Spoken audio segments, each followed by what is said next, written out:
Let me set the scene for you. Imagine you're out hiking in the woods with your friends and you decide to climb a tree, spur of the moment. In the process of climbing back down, you take a misstep and you underestimate the jump from the limb you're on to the ground below. As you jump down, there's an audible snap, and you feel immense pain in your ankle and realize you've broken or fractured something terribly. Fast forward to 2 hours and an ambulance ride to the hospital later.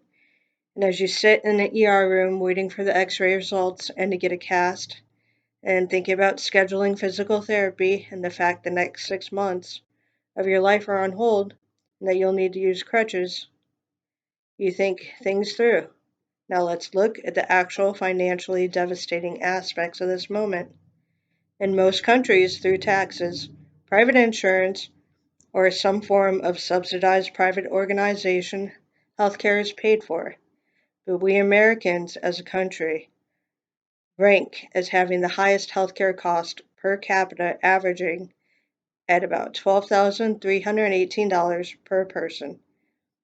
Because our healthcare system is market driven, and drug cost and provider salaries are higher than in Western nations, and hospital care accounts for about 31% of the nation's cost. And we spend more on healthcare than any other wealthy democracy in the world, yet we have the lowest life expectancy and the highest suicide rate among the nations. Americans visit the doctor less frequently, averaging about 4 times per year per person. Yet we have a high rate of specialized scans like MRIs and CTs. We get more hip replacements every year, but we also do excel at preventative measures such as flu shots, vaccinations, and breast cancer screenings. Yet if you look at a country like Denmark that has a free, decentralized universal healthcare system in place for all of its citizens and residents, that is regulated by the central government and financed by general taxes and to a lesser extent some form of municipal income tax, the average Danish healthcare expenditure is only about $5,205 per capita. As an American, you're looking at a cost of anywhere from $5,300 to $19,000 for a fractured or dislocated ankle, and the ambulance ride is about another $2,000.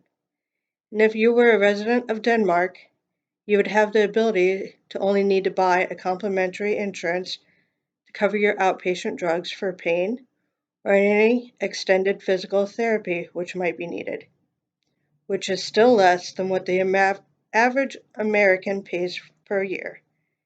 Even though the taxes may be higher living in Denmark, if you look at what the total cost between coverage and medical expenses are here in the United States, it would still be far less.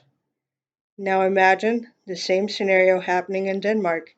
You would be able to get immediately seen in the ER and not have a possible couple $1,000s of debt and medical bills because your insurance doesn't cover all of the expenses. In conclusion, we as Americans should try to get our government to implement universal health care coverage, regardless of our ability to pay for essential healthcare services. It should be straight across the board for everyone equally. In 2010, when the Affordable Care Act was started, it created a path for universal healthcare coverage. And in some states, such as Massachusetts, California, and Minnesota, it's become the standard practice, and hopefully in time, America will adopt the same policy.